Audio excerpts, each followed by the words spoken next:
Something we take for granted in the Northwoods is the abundance of free parking that is usually a little harder to come by in larger cities, and sometimes you'll even get a parking ticket for parking on your own property. And that's exactly what happened to a family in San Francisco.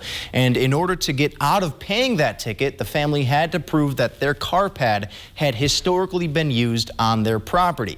They finally found an aerial photo from 1938 that showed just that, and luckily the city did the right thing and canceled the fine. But it's a good reminder that I'll never complain about parking in small-town Wisconsin ever again.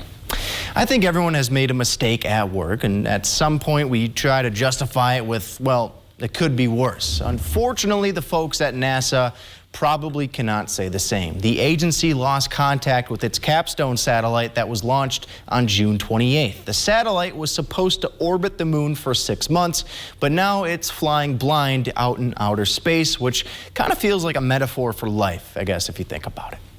So a lot of places claim to have one-of-a-kind traditions that you can't find anywhere else. For instance, us Wisconsinites wear cheese on our heads during Sundays in the fall. And while it looks a little crazy, I don't think it's as crazy as running away from angry bulls. The San Fermin Festival made its return today, and you may know it by its other name, the Running of the Bulls. And as you can imagine, injuries are pretty common, so I'll just plan to stick to wearing cheese on my head instead.